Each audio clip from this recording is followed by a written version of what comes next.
Good morning, everybody. GM. Welcome to Wild Wednesday. Another beautiful day. Got a countdown timer for our E3 event coming up. There's there's three kinds of people. There's the people who make stuff happen, who watch stuff happen, and who say, what happened? What group do you want to be a part of? Okay. GM. Welcome, everybody. Sweet. Great to see you all here. Anika and Deborah and Claudia and Gilda. GM.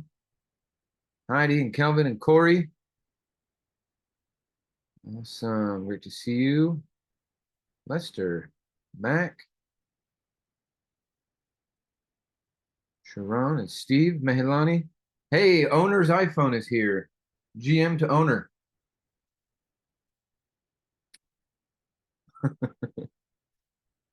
Awesome. iPhone is in the house. GM. Okay. Well, great to see you all here. Got a wonderful quote of the day. Yesterday's home runs don't win today's games. Whew. Boy, howdy. What a great reminder on everything, right? It's how else would you say that? Yesterday's sandwich doesn't solve today's hunger.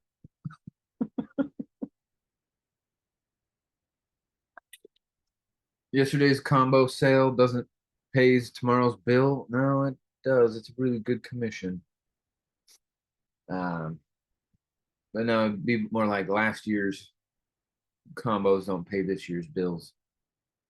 Well, except for if you do a good job with the comp plan and you build a team and you got those overrides. What am I trying to say? Yesterday's home runs don't win today's games.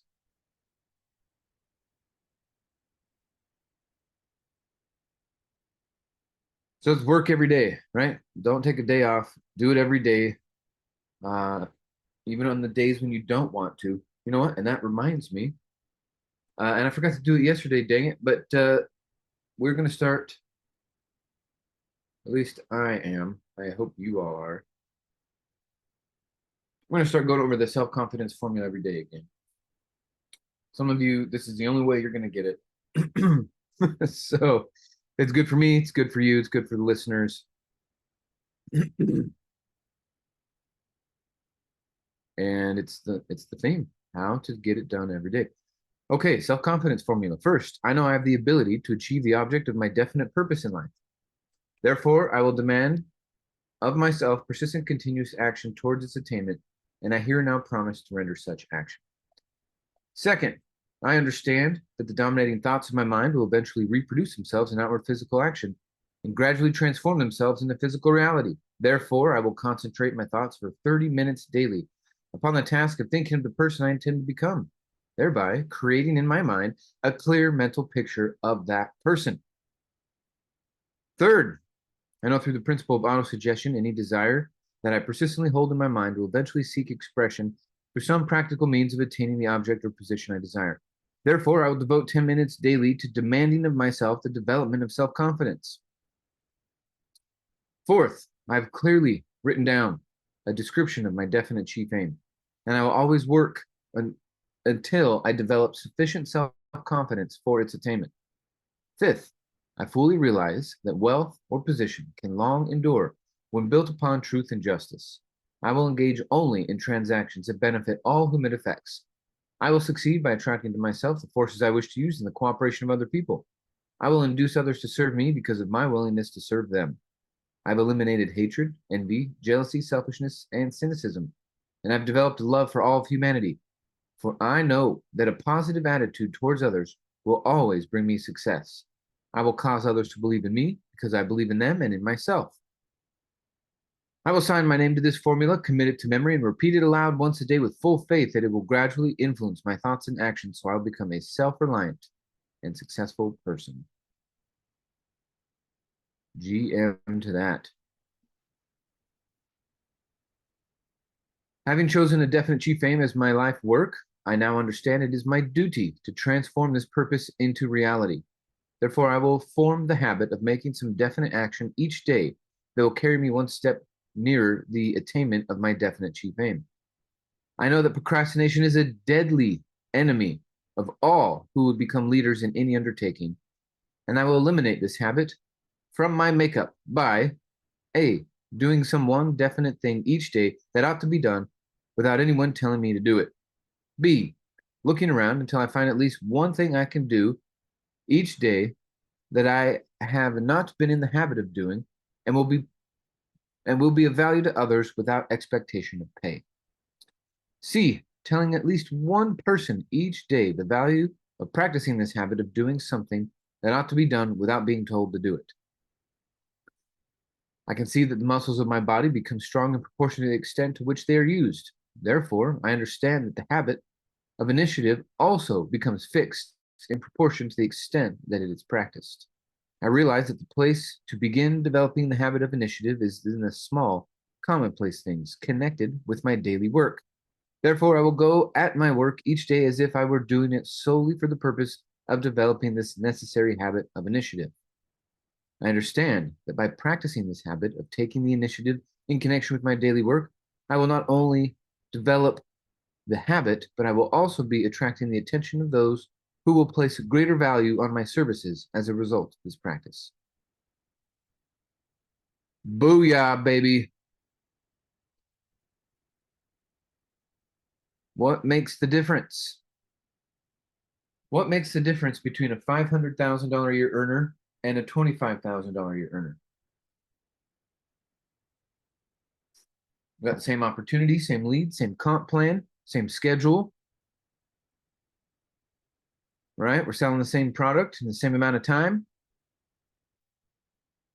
It's been my experience that one huge difference is the people that make multiple six figures, pushing seven figures, have solidly formed self-confidence, and those who don't, even though they show up every day, work hard on 90% of their stuff, that 10%, that's this one right here.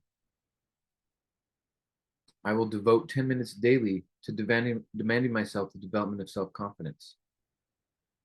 Are you demanding of yourself? Or are you just saying it would be nice if? I really think that's a big difference in how our students perform. So much so that we're going to go over it. And then when I call you out or I see you at the E3 and I say, hey, what's the self-confidence formula? You can spit it out. It's that important. Okay. Where's my Zoom? Here we are.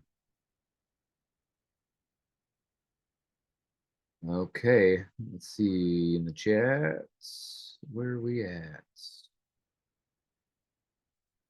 GM.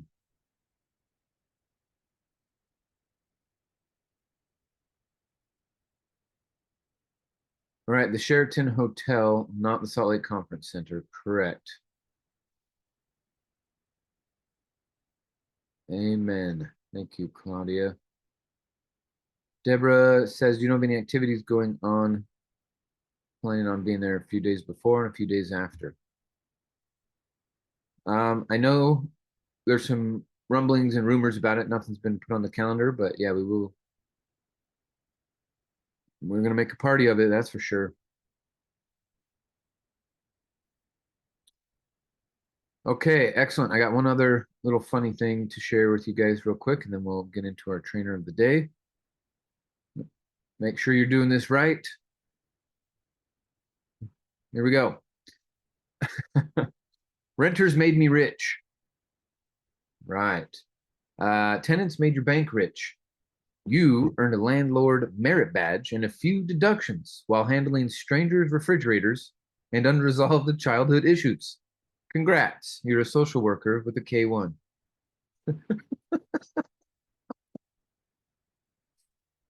Oh boy. This is why. This is why, Renatus. This is why you learn creative real estate. This is this is why you do the Daine method. Got to give it a real name. And not quite a rental. And that way you can carry on, you can protect your capital, you can preserve your wealth, you can provide some value, but without getting entangled in the drama. So I thought you guys would get a kick out of that.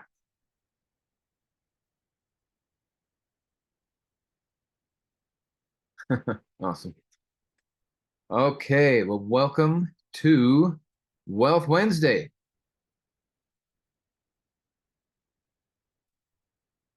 And dun, dun, dun. Here we go. All right, we're gonna get Daine Clark in the house. One other thing I wanted to point out that most people don't think of is if you aren't exposed to the market, meaning you haven't bought real estate, you haven't allocated capital or created some sort of debt instrument around real estate so that when they print more money, it raises your position as well. If you don't have that, then your risk is actually not being in the market at all. So some people say, oh, the market is risky, but if we know they're going to print money, and boy, howdy they do. If we know they're going to print money, then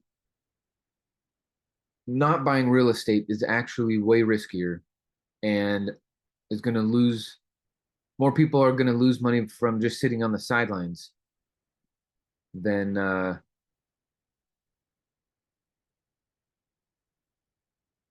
if they were to buy some real estate.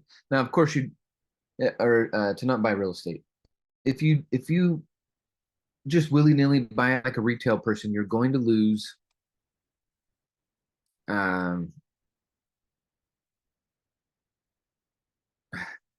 it's too risky. Okay, let me read this to you real quick. Share my screen. Here we go. Okay, upside risk is the new downside risk. Okay. 2008 was the spark. 2020 was the entrenchment of destructive quantitative easing and politically driven global fiscal mania. The reason homes cost so much, insurance, healthcare, cars, schools, anything with a modicum of scarcity is ballooning, is because your purchasing power is crumbling in real time. If you cannot gather assets quickly enough, you will be shut out of these essentials by inflation. So it's more of a necessity to buy real estate than it is a fulfillment of a desire. Does that make sense? Like 20, 30 years ago, you got into real estate so you could go buy a mansion and a Ferrari. Now you have to buy real estate or you'll be left out. It's if you cannot gather assets quickly enough, you'll be shut out of these essentials by inflation. So let's go long, baby. The printers have been turned on. They're loading up the ink jets, and there's going to be a flood of liquidity coming real soon. So, how do we take advantage of that? Shut off the TV, shut off the games, shut off the mindless scrolling, and watch your classes. Watch your classes. Prioritize competence. Get obsessed with this. You don't have to be obsessed with it forever, but for the next, 3, 5, 10 years, be obsessed with this thing and have a brand new life or be left behind. Before it was like, or you don't get nice stuff, right? 15, 20 years ago, if you didn't do real estate, you were average. Now, if you don't do real estate, you will be severely punished by inflation and the market. So the reason I'm saying that is one, motivating you to finish what you started, right? Watch your classes, do your deals. But also, pain is a higher motivator than pleasure. And before, a lot of the pitch to joined Renatus to do real estate was seeking pleasure. Okay, high enough motivation, let's go. But the pain is twice as high, 3 times higher. And if you don't do real estate, that's the new risk. And helping people see that they're going to be left behind, not because they did anything wrong. That's the other thing too. Is like you're a hard worker. You show up to your job on time. You treat your customers right. You do good by your boss or your employer. You treat your coworkers with respect. You pay your taxes on time. You clean up your community. You do all the nice stuff, but you will still be punished in the market if you don't buy assets. It's impersonal. So it's our duty to well, like it said in the initiative and leadership thing, to do stuff without the expectation of pay. Spread the good word, help more people get into real estate before they get priced out. Think about it. If the prices do again what happened the last 15 years, average $450,000 house will be 1.2 to 1.6 million. Do you think wages are going to do that? No. Only people with assets are going to be fine. So it's kind of a mission to help. And then it's also like, hey, it's the gold rush. It's time to work. It's time to keep digging and get as much as you can. Any questions on this idea, this conversation, this topic? Are you guys picking up what I'm putting down?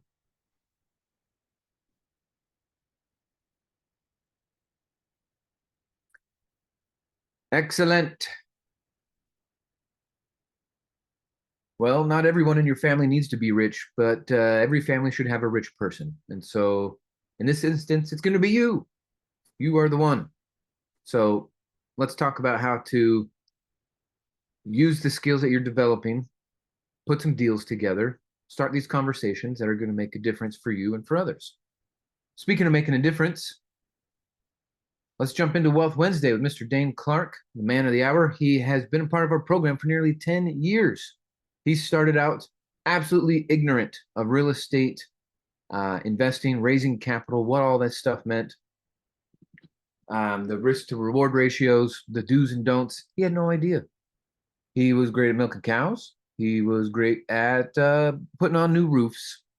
But as far as structuring financial vehicles that blasted people into wealth, no idea. He showed up just like all of us, a sponge ready to learn. He put the bad habits down, picked up the good habits. He stopped complaining, started using responsible language, turned off the TV, started watching classes, started on a whole new journey with a goal of 1 rental property a year. Over the next 10 years, amass a portfolio of 10 properties and be done with it. But by year 3, he had already done 10. Then he started doing 10 a year. I don't know if he's done it yet, but maybe he's done 10 in a month. We'll find out. But I do know that he's done all kinds of deals from fix and flips, wholesaling, lease options. Now he's doing seller finance notes with a combination of contract for deed and raising capital. One thing that I admire about him is his unwillingness to break the rules for a dollar. The guy is steadfast, reliable, and knows his stuff, knows the law, knows the strategies, and is there to help everybody. Because of how he invests in his brain and invests in his time and his energy and in his community, we're able to take some ideas from him and go and duplicate that in our lives.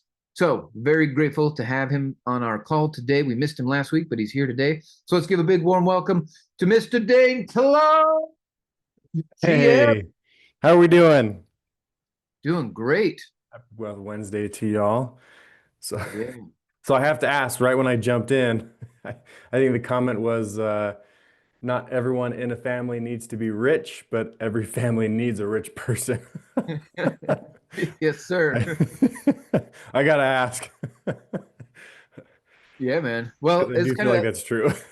it's kind of like that same premise of everyone needs a car mechanic in their family, right? Yeah. because everyone's gonna have a car, something's gonna break here or there, but not everybody needs a mechanic or needs to be a mechanic. So I was just thinking, like, sure, we want all of our family members to be rich, but what's even more important is that there's at least one rich person in the family, Yeah. and that'll that'll change everything. So Oh, that's that's all of us here funny. in the call. That's one thing we have in common is we are the rich people in our family, and I'm just happy to be on this mission. I feel like the last 6 months or so has been a huge momentum compared to where we were, and it's exciting times.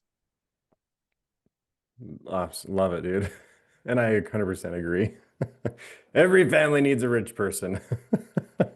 Might as well be you. Might as well be Every you guys. every Let's get every to work. family needs a real estate person too. Yep. Not necessarily a realtor. I mean, I feel like I've helped my family well above and beyond what a realtor would do. I usually tell my family, like, go hire a realtor to do these things and far more valuable. But that's awesome. 100% agree. Yeah. So how But was your trip? What have you been working on? And then the question is, have you done 10 deals in 1 month? oh man, I think my max is like 8, but I'd have to go back and look because I actually don't know if Okay. if we've done 10 in a month. I know we've done a lot. Yeah. You know, if or that's obviously subjective, but um Right. Because it's fun to say you started out with 10 deals in a decade as your goal, and then you did 10 uh deals in a year. 10 deals in a month is the next benchmark. I've probably done 10 deals in a 30-day period, but Okay. not from the first to the 31st. Nah, I'll count it. 30-day rolling window. But That's the idea here. but Well, yeah, cool, man. Good for you.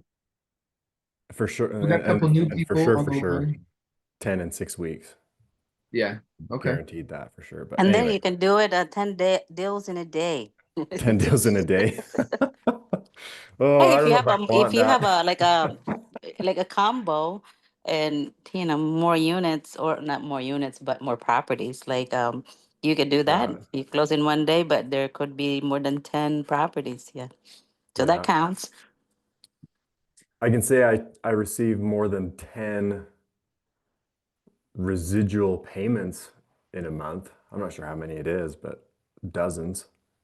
But Yeah. Uh, I want one a day. So every 30 days, you get 30 residual checks. I probably get that. Yeah. Maybe more.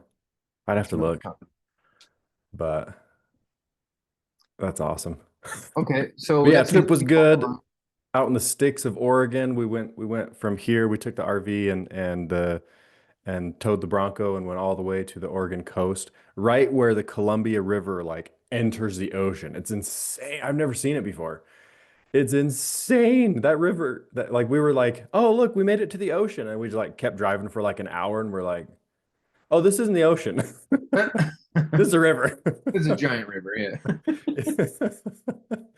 Oh, it's awesome. But yeah, no service out there. Like it was so bad. I had to like drive just to like send a text message sometimes. And so the internet, we bought, I think it was like 2 properties. And so I had to like drive out and like, okay, test my internet. Definitely not here. And like you keep going, like test my internet. Like, Order okay, line. can I sign for a deal with this much internet? The answer kept being no. And Wow. so we're getting Starlink. We're getting Starlink for that RV because we got to still be able to buy houses when we're on vacation sometime. So buy That's or right, sell. man. And so anyway, Starlink coming up. We got it for the Good. house. Good. Now we need it for the You RV. get- Oh, you already have one, but you didn't get one for the RV? Yeah. Yeah, because I didn't Nice. want to like climb up on my house, on the roof of my house and pull off Right. and put it on the RV just to just to go camping. Yeah, Plus, I I hear like you. being able to check all the cameras while we're gone. And so I was like, no, we need one dedicated for the house and one dedicated for the RV. Mhm.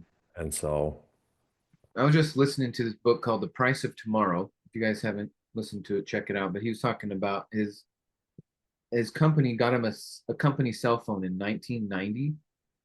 The cell phone itself cost $2,000, and then the bill for that month was $2,000.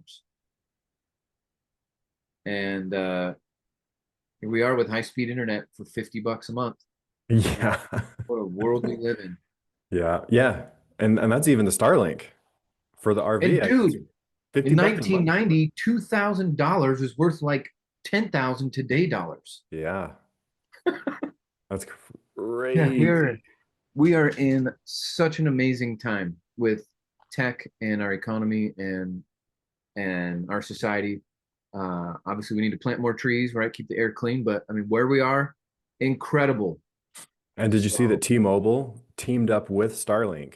And so the T-Mobile um, uh, network, network, whatever, the T-Mobile, the T-Mobile uh, satellite network is using Starlink. And nice, and so I went and got T-Mobile just because of this. So now I have Verizon and T-Mobile. And so interesting. on the same iPhone, you can get two different, I've had this for years. I used to have AT&T and T and Verizon, but now I've dropped AT&T, and T, and so I've got Verizon and T-Mobile. Um, and so far, all they've rolled out is the ability to, I think it was text message. And so you can do Starlink internet text message no matter where you are in the world, service or not. But they're going to start rolling out like video messages. They're going to start rolling out internet access and so forth. And so yeah, Hi, like our freaking cell phones are going to soon Yeah, be. hi, Dane. Go ahead. Yeah, I was doing some research on this Starlink, but they're saying on there now again, that's just off the um, internet, and they're saying that if you have a service here, you cannot bring it to another country. Oh, interesting. So, yeah.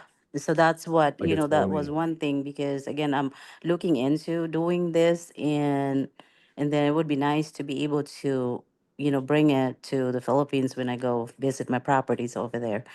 Are you saying And like Starlink on a cell phone or like the panel, no, like like basically the panel taking that's on the my house? like panel. yeah, Yeah, basically it's the service, the service to get the internet and it's because Interesting. of things like the FCC for each of their countries, right? The Federal Communications, Mm, whatever. And so Starlink has to get approved in each of those jurisdictions. So it's not that it can't send it to that spot on Earth, it's that the arbitrary lines of a country, they want to say, we need a contract. And so each one has to be built with those silly mm. countries' rules. And so, yeah, if you move one to the other, um, then you might not be following every rule. But just get two. right, And yeah. one over there, Yeah. keep one here. Yeah, I was Yeah, gonna say that's what yeah, yeah, yeah, that's what I'm, working on and crazy. stuff. Probably putting. I mean, I have service over there, and it would be nice to have that, especially in the Philippines. There's, a lot we call them brownouts. So, like not Yeah. just the electricity, but also, when the electricity goes down, then there goes the internet. So, Mhm. it would be And great the with this one that hopefully because we do have a generator in the beach property oh, and nice. so we could start the power and stuff, and we also have like the satellite there as well. So Crazy. yeah, so I we have mean, to have backups and all that stuff, so that would be great to have that that. that So mini that mini Starlink. So this is like a little brick that I can mm, like put on the back of my phone and it charges my phone. That mini Starlink would run off of this. nice, Like nice. just a teeny Yeah, little, I mean, you probably get several hours is all, but still, how long do you need the internet? If you got to yeah. jump on, do some internet stuff, jump back off. I mean, it would run it with something like this. I mean, or you get a big one of these and you could have, all day set Yeah, up. I've inquired about the mini in the Philippines. It's actually, I think they're charging like for the unit. I'm trying to think if it was like, so it would be about $600, and then the monthly is about 85 a month, in dollar. And Yeah. but you can take it anywhere in the country. So you can, go south, north, central. You Yeah, can, crazy. take it. But I know they have one that you can go to central, like certain countries, like in the Philippines, like some in Asia, and you can take it. So they must have some kind of arrangement there with, like what Michael was saying, this Mhm. communication, Yeah, interesting. government stuff. But yeah, so, but yeah, it definitely would be a great idea. So thank you. Yeah, that's crazy. Bruce says Yeah. that people are putting them on airplanes and you 200 to 300 miles an hour, you're getting satellite internet. That's crazy. Welcome to the future, folks. One For thing 50 to bucks a be month. thinking about is our brains actually have a really hard time thinking exponentially, but things happen exponentially. So, while we're sitting here in our hour by hour, day by day experience, our tech, our economy, our medical evolutions are growing at an exponential rate. And so, if you think about 2 years from now, won't be a percentage increase, it'll be a multiple increase, and then 2 years from that increase. And so, like the last stage of each exponential step just looks like a regular step to us because it's just one step. But when you zoom out, you go, oh my goodness, that was at 90% of the move. And then that next step is another and another. So, what I'm trying to say is, I think we're going to you have to constantly challenge your thinking. Whatever amount of thinking you're doing is small thinking and constantly challenge it. I'm not saying I figured it out, but I do know if we're not thinking exponentially and we're thinking linearly, we're going to miss clues to bigger business. So, thoughts on that? Crazy. Um, I mean, I'm trying to remember I'm trying to remember when I learned this, but I always used to hear the phrase like, "Oh, technology is advancing faster than." Oh, well, I'm trying to remember what they used to say, but like basically they used to say, "Oh yeah, like when you get the new thing, there's already like the next thing, like it's already outdated within months, weeks." And I always used to like what are you talking about? But it's because I worked in the tech. I worked for Apple even, and I worked in technology, and so we were always trying to be up to date on all these different things. But compared to then, so that was 10 years ago. Let's see, I worked for Apple in 2011 and 12, and so yeah, a little more than 10 years ago. And that was back then that where people were saying stuff like that. But now, to here we are, 10, 13 years later ish. Like I am blown away at like Michael said, exponential. Like things are happening so fast. I remember even just like less than a year ago when people were making AI videos that looked real, but you could always tell. You could always tell like, ah, that's AI. But fast forward to today, like people can make these AI videos that look like they really happened. And now, like, it is getting harder. It is getting so hard to tell. Like, oh my gosh, is this AI or is this? Like, and it's weird because Paige and I have been talking. My wife Paige and I have been talking. Like, there's going to be a time where like 50% of what you see on the internet, maybe even more, 2/3 of what you see on the internet is actually not even real. It's And if we want to take it one step further, there's going to be, well, there already is another internet. The one we're using right now, the one that we've all been exposed to is Web 2.0. So there was Web 1.0, which was read only, like we couldn't interact with the website. You could yeah, only get like a newspaper, right?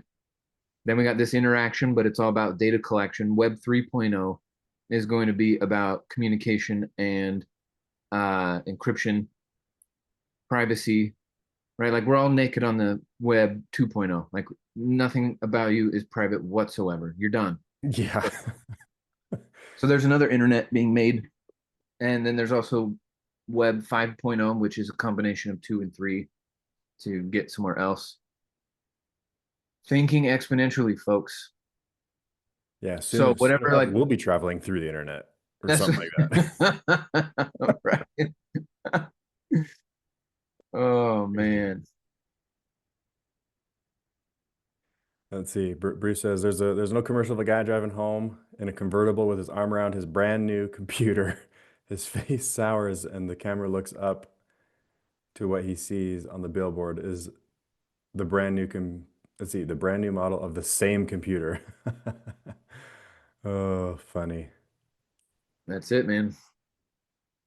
So also in thinking exponentially, that also challenges our perception of what we think is a big goal for ourselves. Yeah. Right? You set the goal of making 50 grand on the side. Well, what would your exponential brain say? 500 grand on the side, Yeah. 2.5 mil on the side. Yeah. Yeah. In fact, I've been I haven't delved into AI a whole lot, but I keep getting these bits and little things here and there. And so I met a guy, or I mean I know the guy. I was introduced to some ideas that AI can do, even just for my own business. And so I'm scheduling a meeting with him, but he's under the assumption that AI can take what I'm doing right now and like easily 10x it without any more hours of my own. No more hours from myself, and AI can take and 10x. So, Sounds oh my like an gosh. important meeting, So I was just like, yeah, let's schedule that. right? And so just blows my mind.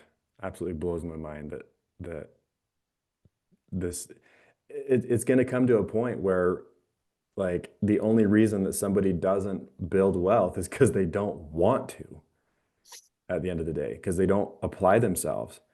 They don't decide like, all right, we're doing this. We're And doing this, crazy. right? And it might also, I see both sides of this that it's going to cause even prices to skyrocket because so many people jump on, uh, and so probably ought to jump on sooner than later. Right now, I would guess that a vast majority of the population is kind of like, whatever. But there are early adopters, and so might as well, it's still early. Even people getting in now would be considered, in my opinion, early adopters. Myself, like I haven't really been paying too much attention to this until I was like, oh my gosh, okay, let's it's time. This is no longer Time. just like a, hey, this is cool that the nerds can do. It's like, no, business owners can now put this to work. Yep. And by the time you've installed it on your computer, there will be a new version. Yeah. Exactly. The Gen Zers are becoming millionaires. They're beating Yeah. like everyone above because they're utilizing stuff. Yeah, it's crazy. Yep. The baby boomers have all the wealth. The Gen Xers thought they were going to inherit it, but then all this medical innovation kept them alive. And now the Gen Xers are becoming seniors and didn't get that inheritance. And then then the millennials saw that thing happen and they're like, no way am I relying on any of that. So they've been running around in circles. But then the Gen Zers are like, you know what? Tech. Just give me the Yeah. tech. Give me a robot and I'll outperform all of you. So that's our last 80 years as a society in a nutshell. They're making us look really like, what are they doing? Running around their heads cut off, doing all this real Yeah. estate stuff. They can just use AI.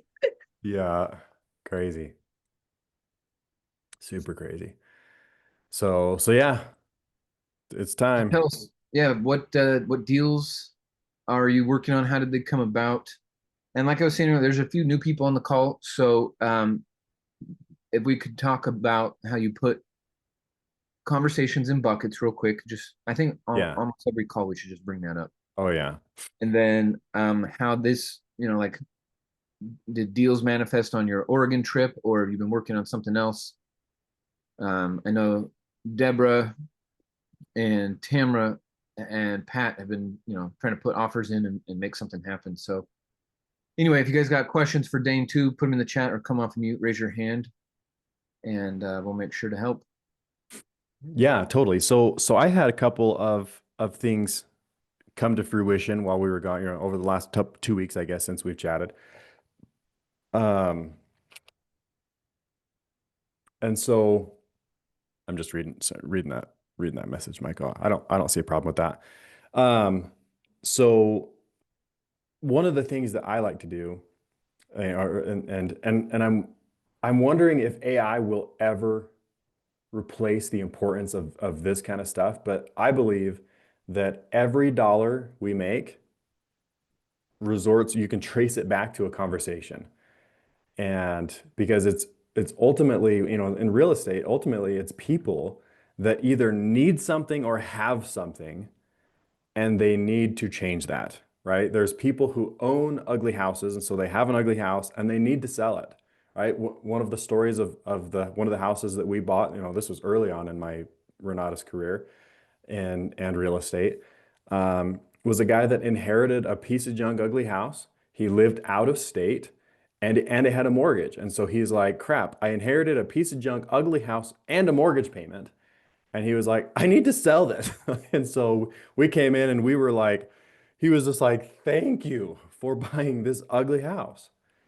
And so I'm trying to think, is there anything that will ever replace the the concept that all wealth is built through conversation with people? I don't know. But I will say that those who decide, let's say there is something that replaces it, that you don't have to, again, outside of my knowledge, my knowledge bubble, but those who choose to build that skill, to have a conversation with another human being, will have an insane leg up for versus those who don't, versus those who just want to hide behind technology or hide behind a computer or hide behind that kind of stuff. Even if it works for them, those who know how to communicate ideas, those who know how to carry a conversation with another human being will have an absolute leg up over those who don't. And so because I cannot even fathom something that would replace that. And that's been my mantra for years, is all wealth is built through conversation. Every single real estate deal I have ever done, every single real estate deal that I've helped another person do, and to date, it's well over 1,000. I've helped over 1,000 other people get into and make money on a real estate transaction. I can trace every one of those back to a conversation. And so to me, that's the most valuable thing that we can do, is talk to people, make friends. And at the end of the day, all we're doing, real quick plug on I call it my box training, or the 4 boxes, whatever, where every human fits into one of 4 boxes within this country. Every single human. And I don't care where they're from, what's their background, or what they're doing today. Every human within the boundaries of this country fits into 4 different boxes. And just really briefly, won't go into them, but the first 2 boxes are people who like real estate. The last 2 boxes are people who are like, not so much real estate.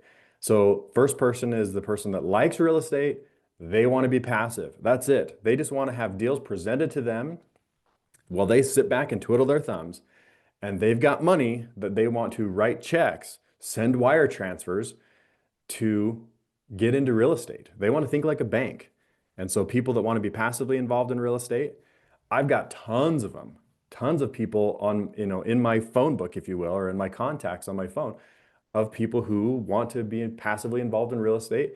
And our whole relationship is, the running joke is, hey, I only call you when I need money. And they love it, because they're going to sit around, twiddle their thumbs, do their thing.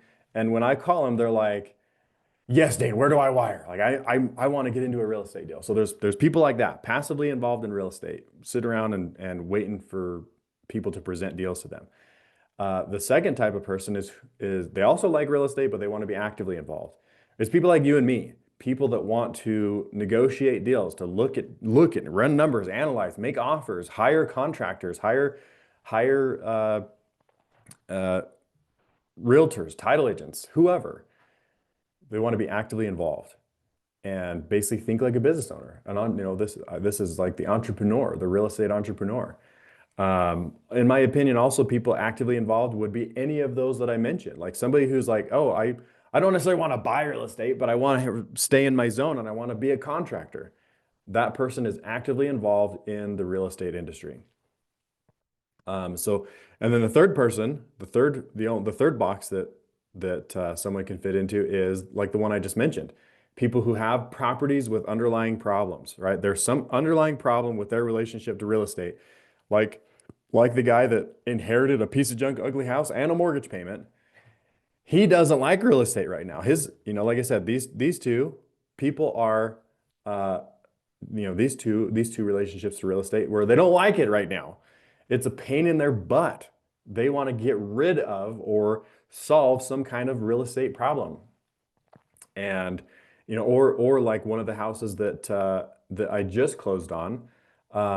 Let's see, what was the story? So there was a gal who wanted to buy a house. She already owned a house, a smaller, it was like a townhouse. So she owned a townhouse. She owned it free and clear. She makes good money in her business. She wanted to sell said townhouse that was worth around $400,000 and upgrade. She's making good money in her business. And so she wanted an $800,000 house. And the bank said, for lack of a better term, F you, and said, sorry, can't help you. I don't care that you have a free and clear house that you could sell and use as a down payment to put half down on the new house. Can't help you. And so she had problems, again, box number 3, she had problems, underlying problems with real estate. And so I came in, I gave her a loan on the old house, and so made money there.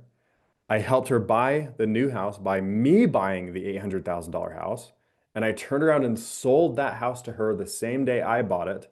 And she put, let's see, I gave her a loan for like 285, I think it was, plus or minus. I gave her a loan on the old house for 285,000. So basically, I bought the house for 800,000, sold it to her for 880. She gave me $285,000 again as a loan from her old house that I gave her, and so made money over there. And sold it to her on seller financing. And so I solved her problem. Again, when I say box number 3 is property with underlying problems, it doesn't mean they own it. It also means maybe they want it. They want real estate and they need help getting into it. Or again, they own it and they need to unload it. Either one, there's transactions to be had. There's compensation to be had in the real estate space. Again, box number 3, some kind of underlying problem related to real estate. And then box number 4, my favorite thing about these people is that there's always stories. Real estate is taboo. They don't want to talk about it. They don't want to do it. They don't want to touch it with a 10-foot pole. And there's usually 2 reasons for that. Either they have their own stories or they have heard the stories of others. And so my favorite thing to ask these people, if I start talking real estate with some random person and just, oh yeah, real estate, whatever. And that topic comes up and they're like, typically I like to say, sounds like there's a story here. And that's it. And you sit back and shut up and you'll find out, oh, that was your dead great uncle's, aunts, friends, cousins, brothers, story that you heard and said, okay, I'm not touching that because I'm going to learn from other people's mistakes inefficiently. And so they don't like real estate. And so those ones are obviously easy to be like, your head story, your mind story here is flawed, or they have their own stories, right? For example, I've got a guy that I met that he was like, oh man, I got taken. I had some company tell me that he's in Utah. He's like, I had some company tell me that they were buying houses out in Tennessee. They were fixing them all up. putting a renter in them, and then they sell the house with the fixed up renter, tenanted house. It's already cash flowing. And so he's like, yeah, like this company was like, yeah, just buy the house. There's already like you'll get a paycheck on the first day of the very next month because there's already a tenant there. And so he bought like 2 of them cash because again, this company told him that he should. And the silver lining ended up being that this company was also the like ultimately this was a property management company that was just trying to make extra dollars. And so he bought this tenanted house from a property management company that ended up being the property manager. And he's like, I never made anything.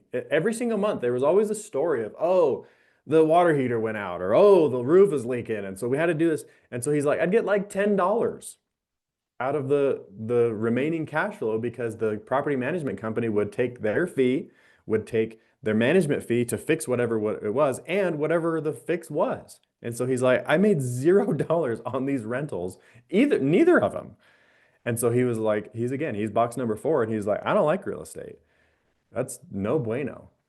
And it didn't take me very long to beat that down, to be like, oh, you just did it inefficiently. And he became box number 1, where he's like, oh my gosh, I was able to show him what we were doing. And he's like, yeah, I would love to see deals presented to me that I can be more like the bank. And so my paycheck is virtually guaranteed, and I have to deal, I'm not a landlord. I don't have to deal with the property management company, in my opinion, stealing money because they can come up with everything under the sun to take to take the monthly cash flow. And so he jumped boxes from box number 3 to box number 1, right? And I've got tons of stories of people jumping around and people that thought they wanted to be active and ended up being passive, or people that ended up, had some kind of property with a problem. And because we solved that problem, it opened up a whole new world for them. And they wanted to be passive or active. I mean, again, all kinds of stories under the sun. But every single human that you ever see, when you drive down the road, when you walk down the road, when you look across, the neighborhood, every single human in every house on your street is in one of these 4 boxes. Every single person that you pass on the road, they're in one of those 4 boxes. And so where I came from, Michael said, like, I was a farm boy. I grew up on a dairy farm, and you don't learn people skills on dairy farms. In fact, the language is extremely colorful on dairy farms. And so it doesn't translate into human communication. And so I had to learn this after joining Renatus. And so that's basically what I had to convince myself, because coming from my a shy background, if you will, I had to convince myself that no, this is easy, because it wasn't for me. Talking to people was extremely hard. And so once I convinced myself that, what, there's only 4 outcomes that can come from every conversation where I bring up real estate. And they're either going to be passively involved, actively involved, they're going to have some kind of underlying problem when it comes to real estate, or they got stories, their own or someone else's, and they got stories, and real estate is taboo, and that's fine.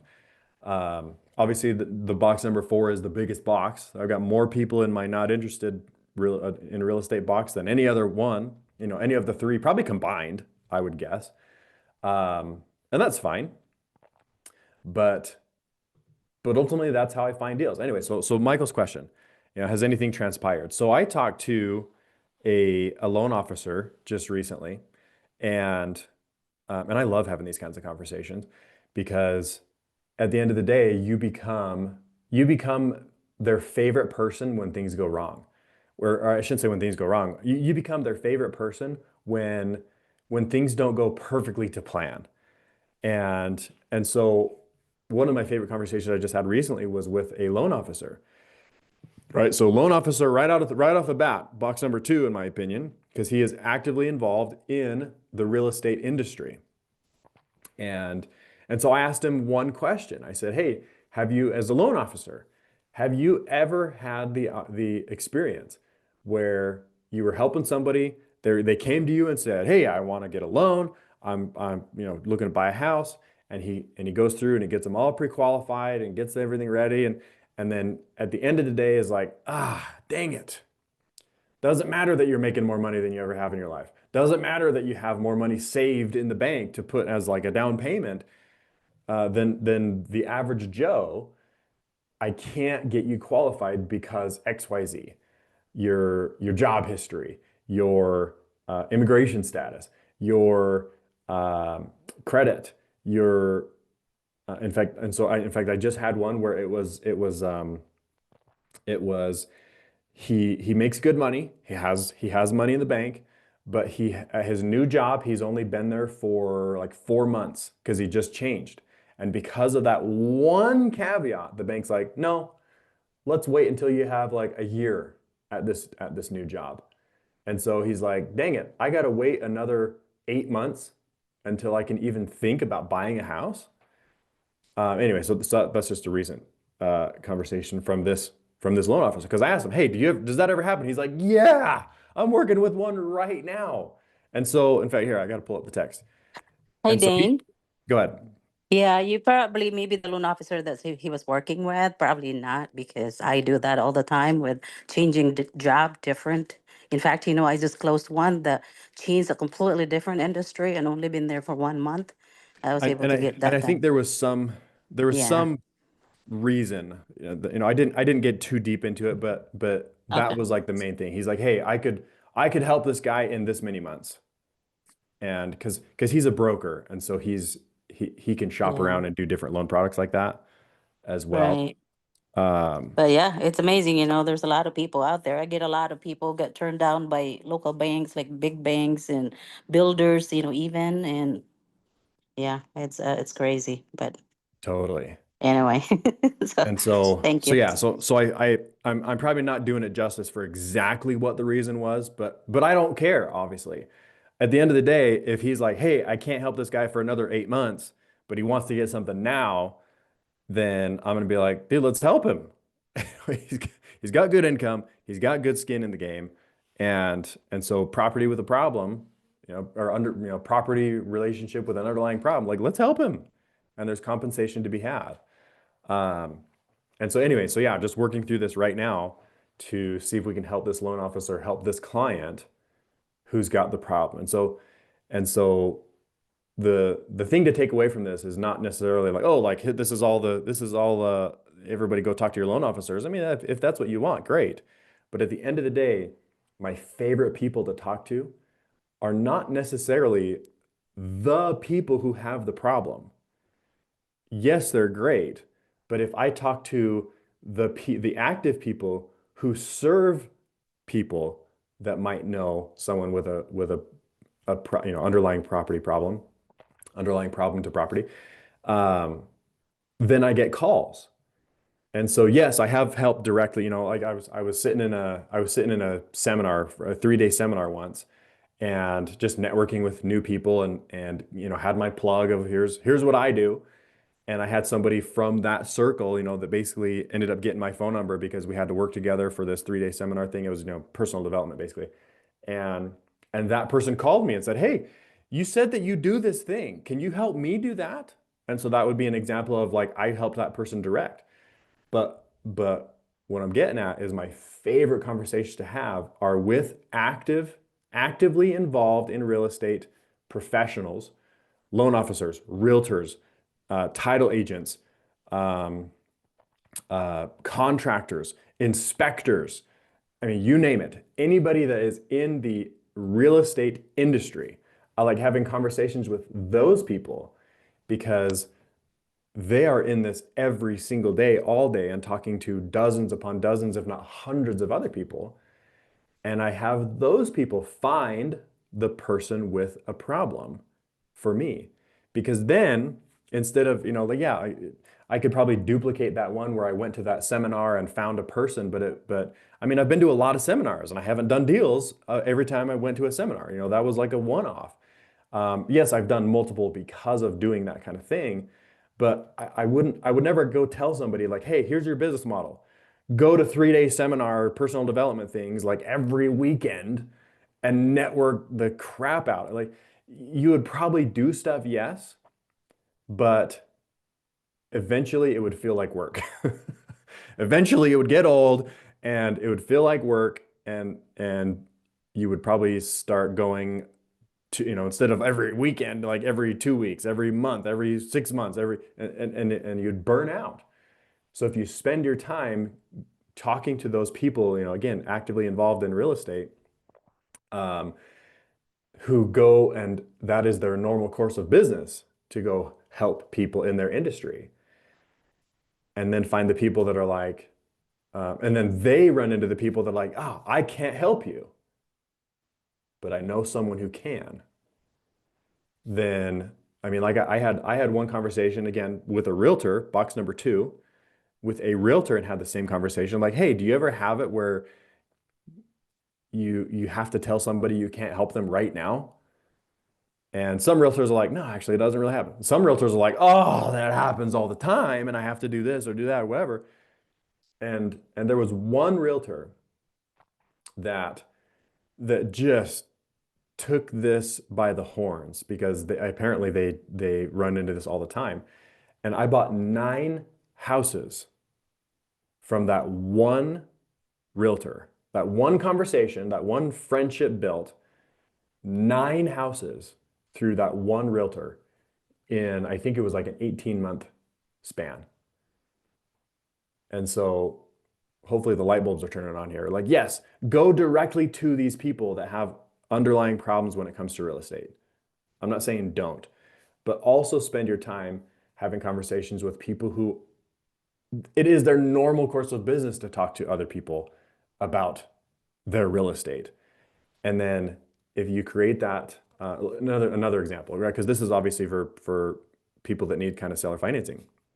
But let's say your goal is to flip houses. I made friends with a probate attorney.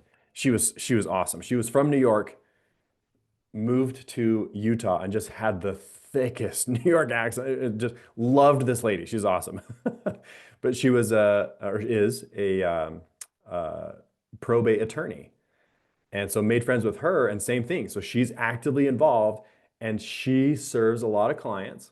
And sometimes she runs into clients who end up with underlying problems with the real estate because of inheritances.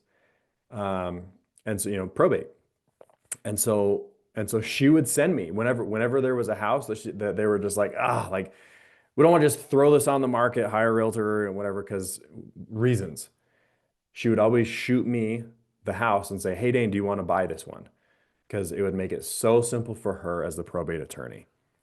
And so let's see, can I present a situation that is like, let's see, can I present a situation that I'd like some insight? Yeah, absolutely. Yeah, come on out. Okay. Go So ahead. can you hear me? Yes. Okay. I have a friend who has a realtor who has a client that has a reverse mortgage. She's an elderly lady, Mhm. and they're trying to move her to a senior living facility. Mhm. Can I pause you real fast? Mhm. Notice the chain of conversations here, right? I So actually you spoke said, with the realtor yesterday. yeah. So did you say it was a friend who has a realtor, or you talked to the realtor directly who has the friend who has the No, I situation? talked to the realtor directly, Okay. finally, after the friend. So yes, Okay. So friend, then realtor, and then the realtor yes, has the a client. client. Okay. Yes. So notice this chain, right? Talk to a friend, and that person has friends that they talk to, and then that person, the friend, is serving clients, and then all of a sudden it's coming all the way back to Heidi. That's what would we call this? Three deep, right? So I like every deal. I feel like I can trace something like that. It's one deep, two deep, three deep, like this. And so even if you feel like you're spinning your wheels because you go have a conversation with a human and try to identify what box they're in, doesn't matter, because they'll go have conversations with their friends who have conversation with their clients or friends or whoever, and then bam, they're like, hey, I know a gal. Have you met Heidi? So anyway, continue. Okay. Just wanted to point that out. Thank you. Yes, I appreciate that. So the woman who's actually moving out of her into the senior living facility has, I think, he said 160,000 in equity. Mhm. She has a reverse mortgage on the house, and so nobody will give her a second on it. So she needs like 20 to 25,000 to move into this facility so that they can have I think the realtor is actually planning on doing the work, or hiring it out. Mhm. Needs some clean out and some light rehab Mhm. before it can be put on the market and closed. So he's thinking about 4 months of living expenses, which is the 20 to 25,000. So his proposal was to find somebody who's willing to loan the money, put a mechanic's lien on the house that is selling, um, so that she has the funds to move into the senior living facility. Mhm. The the situations I've heard of personally with mechanic liens have not turned out well. And I don't know if that's across the board or too Um, off. I mean, Like to me, that I'm doesn't. trying to assess the safety of the money in this Yeah. situation. Yeah. So, yes, you're right that banks won't touch this in second position, but that doesn't mean that private individuals won't. And so, instead of trying to go do like a mechanics lien, I would just do like a legit second position lien from someone who is willing to, again, somebody, let's say box number one, because there's people like this all over the place. Box number one, people are like, yeah, I want to put money in real estate. And so really quick backstory, or let's build some context to this. So so let's say you run into somebody that's in the passive nature. And my favorite question for somebody that I learned that they are passive, I say, oh, well, what kind of a return would turn your head? And some people are like, oh, 6%, oh, 10%. Oh, people that this is things that people have actually told me, 20%. And so there's a range of that. And so at the end of the day, I just happen to know in my network, if you will, in my world, people that are on the lower end of that typically will have more money and they want to be more secure. But people that are like, oh, I want to make like 15%, I want to make 20%. Either they're not rooted in reality or they get that they will need to do something slightly more risky. And so I would classify this kind of a situation slightly more risky than whoever the person is or the company is that did the reverse mortgage. Theirs is less risk, and I would guess their interest is really low. But let's say somebody's like, yeah, I'll do a second position. Then that person's like, okay, I understand the risk. The underlying mortgage could foreclose or something could happen there. And so I'll do a second position, but I'm going to charge 15% or something like that, because it's higher risk. And so could totally either orchestrate that or effectively put yourself in that position. So let's say you're like, hey, you know what? I will just buy the house. Let's leave the mortgage. Let's leave the reverse mortgage in place. I will buy the house from you for X amount, which means, subject to, effectively, or this wouldn't be subject to because they would be getting money out of it. And so I'll buy it from you where you get some money now, do maybe a little bit of seller financing where you say, because I'm gonna, let's say you want to flip this house, or actually, you tell me what do you want to do with this house? I don't have the resources to do the Okay, deal myself. okay, so we'll just talk ideas. Uh, so someone could come in and lend the money and say, hey, here you go, here's $25,000 so you can move. And I'm gonna guess that this person doesn't want to do the remodel. And so let's say you do go get the contractor and say, okay, I'll lend you the money the uh, for the moving yourself, $25,000, and we will hire a contractor that is willing to use their own money to fix up the house in exchange for some of that equity. And so ultimately you could potentially make some money there. But, and this is just like referring everything out. So somebody does the second position money loan, you make a little bit of a referral fee there or something like that. You bring in the contractor that's willing to spend their own money, or you connect those two and say, hey, passive money lender and contractor.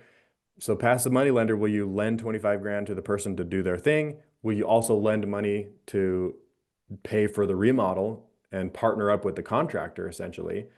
And so now you have that second position lien on the house, privately, and then either the owner sells the house themselves via, through the realtor, and you secure your paycheck because you have a lien on the house, or somebody could basically structure this as though they buy it, like they purchase the house. Let's say they do it with the mortgage in place, or not the mortgage, but the reverse mortgage in place, still structure like a second position or something like that, and structure it so where the seller gets like a two-tier.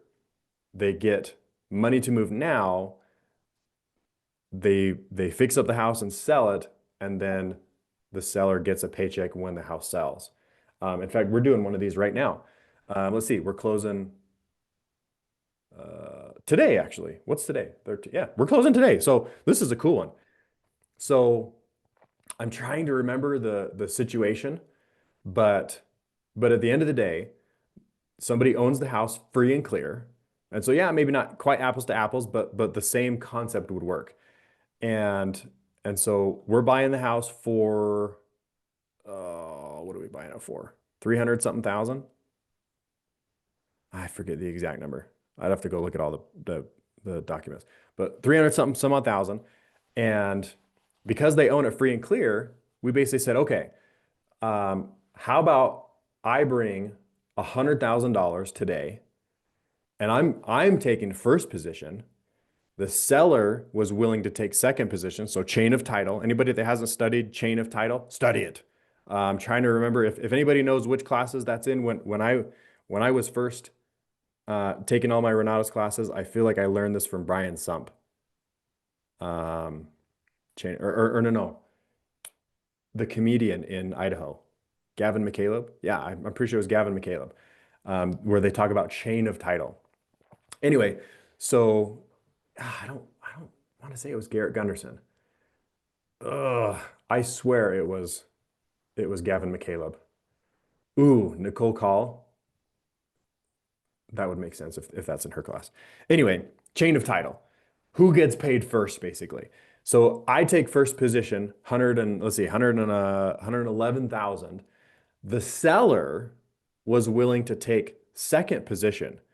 And so if essentially what's happening here is the seller is getting effectively a down payment because they're getting the money that I'm bringing up front.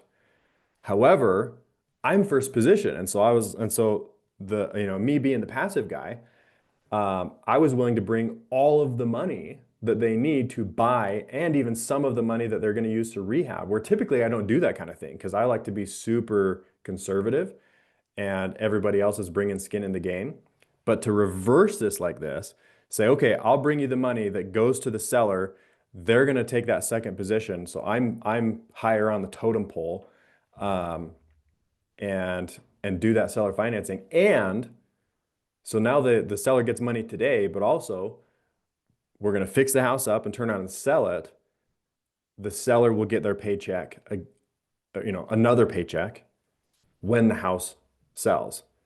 And so could totally, convert this to apples situation where you say, okay, 25,000 now to the seller. So that way they can move to where they need to move. We'll fix up the house and dump money into his house. I love using that kind of language. We will dump money into his house, pour money into his house and make it beautiful. And so, I mean, people like to hear that. Yo, you want to pour money into my house? I mean, who would say no to that? Anyway, so we'll pour money into his house, make it beautiful and increase the value.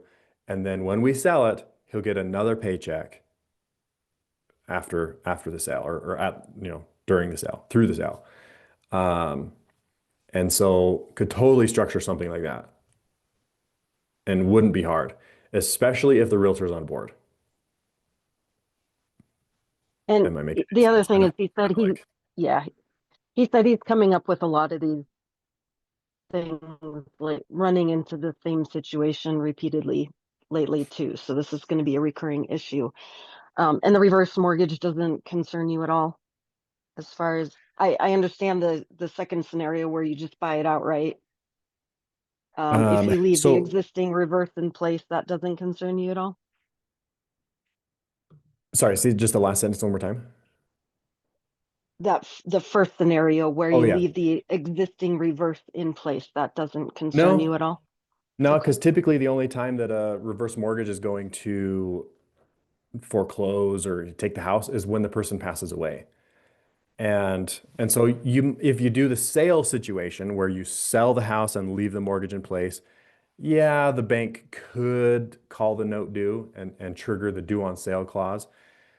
But even then you have like 90 to 120. Well, actually, what state is this in? Colorado. Colorado. Anybody know off the top of your head, is Colorado a trust deed state? Let's see. Let's Google it real fast. It's both. It's both. Yeah. Colorado. Let's see. Is Colorado a?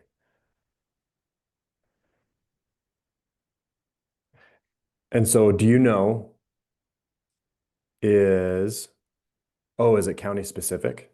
I think that's what Michael's saying. Oops. I doubt it. I've never heard of that being. I could be wrong too. Mortgage state. Um, Colorado is primarily a deed of trust state, not a mortgage state. And so I'm going to guess that this reverse mortgage, let's just say it's a trust deed instead of a mortgage. Mortgage, typically you have like 9 months until they can foreclose or longer. Again, it's state by state. Trust deed, typically 4 months. And so even if we're looking at 4 months, trust deeds can foreclose faster. So even if we're looking at that, I mean, that let's say they call the note due 1 month in, now you have 5 months, right? So you had 1 month already, and then all of a sudden the bank's getting antsy, and then they file that due on sale, essentially, which essentially they start foreclosure, and so it's a notice of default. You got 4 months, and so even then you got 5 months to figure it out whether that becomes. So I had one that I bought it subject to the mortgage. I was about to foreclose, and I'm not going to name names, but bless this title company's heart, they actually went to the lender and got payoffs because that's like their normal, they probably had like an intern or something like that. That's normal course of business for a title company when there's a house selling is, they reach out directly to the bank and get a payoff. And they did that in this situation where I was buying the house subject to the mortgage. And so we closed, and they never paid off the mortgage, obviously. And then the bank started asking, like, hey, why did you ask for the payoff but never paid it off? And now we're looking at the title, and the title sold. And so the bank called the note due. and anyway, but we were able to tell the bank, like, hey, like, hold up. We're just doing this temporarily because the house is in shambles. And so we're going to pour money into your house, bank, effectively, and we're going to sell it. So, and we caught you're about to foreclose on this, and we caught the mortgage up. Did you get the check? Yeah, we got the check. Okay, we're going to continue to make that payment so that you guys are satisfied until we sell it, but it's going to be temporary. And so we talked the mortgage out of foreclosing, basically triggering a due on sale. And so there is that risk, obviously, that they could call it due, but you can negotiate, or let's say they don't want to do any of that. They're like, no, like we're going full force, foreclosure. You still have 4 months, and in a fast foreclosure state. And or you go call some private money lender and say, hey, do you want to just buy out this? You want to buy out this reverse mortgage? Done. Now Right. you buy yourself 6 Thanks. months. And so yeah, I wouldn't. But that's just me though, because I understand the game, I guess, and I have, like I was saying, I have tons of people in the box number one, passive investors that just want to have deals presented. And so let's say they did call the note due and they were being stinks about it, then I just call up one of those number one, box number one passive investors and say, hey, wire the money in, your first position, let's do this. And done deal. And so no, that doesn't scare me. I could see how somebody new that hasn't built up their box number one and that, yeah, they would be scary. I would be scared in that position. But it's just because you're new and you're going to have over the next 4 months, you're going to commit to having 50 conversations and build box number one. And so after 50 conversations, and all of a sudden you have some people that are like, yeah, like that would be amazing to have deals presented to me so I can just put my money to work. This is like best thing since sliced bread. And so after those 50 conversations, you're like, no, I'm not afraid to go do something like this that could trigger a due on sale. It's funny. I just sold a house on, um, so I owned the house. Seller financed it. I had a mortgage on it. Seller financed it to somebody else and did what's called an all-inclusive trust deed. And so similar to the other one where the note got called due, this one could get called due. And it was funny because the buyer was like, hey, like the title company is making us sign this, like, hey, there could be a due on sale. In fact, it's technically when you use Utah's template seller finance addendum, it actually has a disclaimer on there that says, hey, if there's a mortgage, there could be a due on sale clause, and everybody has to sign it. Anyway, so the buyer, my client, was like, hey, I'm having to sign this. There could be a due on sale thing, and I'm nervous about it. And I was like, dude, don't even worry about it. If the bank even makes one stink about it, I will pay that mortgage off within 48 hours. Again, just call in somebody from my box number one, passive investors, and we'll either refinance it or, because this person doesn't want to do it super long. They're asking for maybe 9 months of seller financing. And I was like, yeah, sure. Anyway, so seller finance said he's all worried. And I was like, dude, we got this covered if this happens. And he's like, okay, signed the paperwork, did the deal, and we closed. And I sold the house on seller financing. And so when you live this way, when you decide I'm just going to have conversations with all humans because all humans only fit in 4 boxes, and you start building each one of these boxes of connections, especially boxes 1 and 2, because those are the ones that like real estate passively or actively, then any situation you come across, all of a sudden you're just like, yeah, I know who exactly I'm going to call. I'm going to call this person to fund the deal. I'm going to call this person to do the contract. I'm going to call this person to be the realtor. I'm going to call this person to be the title company or whatever. And scary things become easy at that point. I hope this is making sense. And so yeah, could totally structure something like that. Back to the situation. Some kind of second position. I wouldn't do the mechanics lien because mechanics liens are, let's just say, more complicated, and leave it at that. With a trust deed that you put in second position, it's arguably just as executable as a contractor's lien or a mechanics lien. However, they take no maintenance. A second position loan you don't have to jump through any kind of government hoops to maintain the validity of a contractor's lien. A trust deed is a trust deed, and it will be there until you release it. In fact, this was kind of funny. Just in the light of trust deeds get released when you release them. I got a call. Oh, how long ago was this? I got a call while I was actually in Oregon, and it was a house that I had done a loan on in 2021. and I sold the house, got paid back, and when I get paid back, I actually have paperwork that instructs the title company. In fact, it like very blatantly says, we request you to reconvey the lien when you pay us off. And if you need me to sign anything to do that, then I will. If not, just release it. And they didn't. And so here was a house that I got paid on back in 2021, and new person owns the house. Like I have not even heard anything from this house since 21. So 4 years later. And then I get this call from a realtor that's like, hey, like, kind of angry.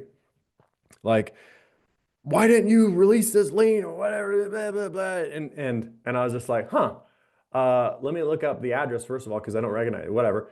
And was able to trace it back. Like, oh yeah, like I can see the payoff. I can see I received the wire, and it looks like the title company just never released it. And so technically I had a lien on this house via the trust deed, no maintenance by me, with versus a contractor's lien. You have to update it. Somebody that's a contractor could help me with this, but I know you have to like refile every so long period of time. I'm sure every state's different, but yeah, I had a trust deed on this house for the last 4 years without me or anybody else knowing.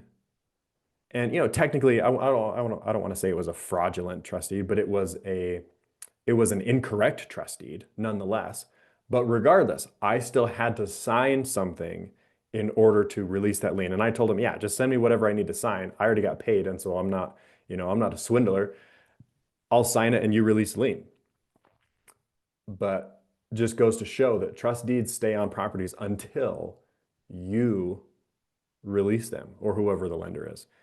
And so I would choose a trust deed in this. If you're not going to buy it yourself and be directly on title as the owner, I would do a trust deed for sure. Because then you also get in line. Again, studying chain of title, you get in line. Now you are directly behind the reverse mortgage, versus an owner would be behind the reverse mortgage. If there is a second position, the owner would be behind the second position. If there is any kind of other liens or judgments or anything of that nature that happens later on, the trust deed is before those, the owner is after those. The owner is, it's funny because when you really study chain of title, the owner is last. Even the realtor gets paid before the owner does.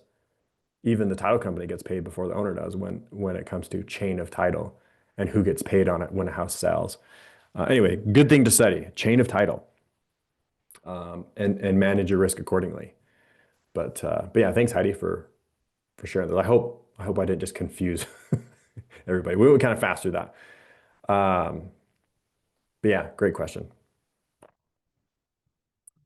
So cool. We are 9:38. So let's go ahead and wrap it up. So hopefully you guys can see some of the thinking behind diagnosing the problem, right? There's several elements to it, and some are a lot easier than others. Sometimes a reverse mortgage is the perfect situation. Sometimes it's a giant hindrance. So that's why it's important to keep watching your classes, prioritize your competence, keep investing in your knowledge and in your relationships, and you'll be the rich one in your family. Amen to that. Awesome. All right. Well, we have a camp out coming up in about 1 month, so we'll be sending out some emails and posts about that. Daine, you are expected to be there. Cool. Okay. Camping, sign me up. Yeah. Where is that, Michael? It's going to be about an hour south of Daine's house. So Okay. we're going to be in Logan. Maybe it's actually a little. Is it technically Hiram, Utah? That's a good question. I know they just put a post in our Facebook group about it. Cool. I believe it's in Hiram, Utah, right next to a lake. If I'm Yeah. sure where it is, but yeah.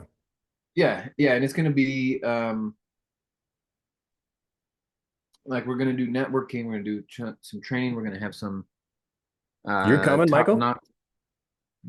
I am highly likely going to be there. Nice. So let me just pull up this link here and drop it in the chat for everyone. I'm trying to get Vanessa to come with me too, but challenge, schedule, blah, blah. Okay. So here we go. It's in our Facebook group right here, pinned to the top. The real estate campout extravaganza. And then in here are some sign up docs. So you can put your name the week and know that you're coming. Yep, Hiram, September 12th through the 14th, dog friendly. How to do that dang thing. Okay.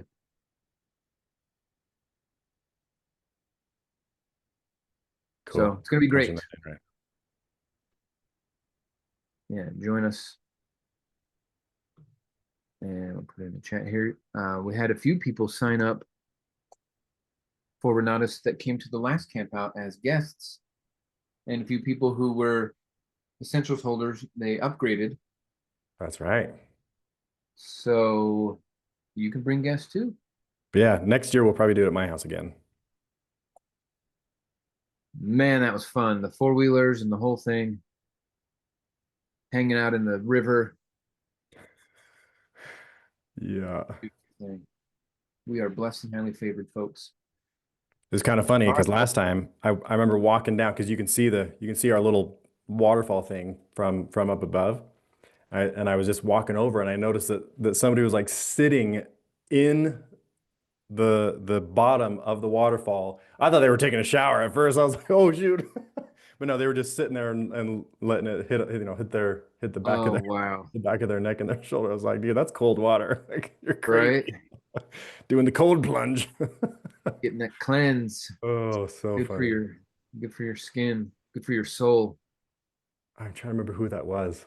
Oh It my was gosh. Juan. Yeah. Juan, I don't remember his last name. But yeah, he was doing like shadow boxing in the sun for like an hour. Yeah, we had a blast. But Folks in the chat, I also put the link to the Facebook group in case you weren't a part of it. You ought to be. And then the link for the post about the camp out. So going to be a ton of fun. Organize your schedules. Let's make the best of it. And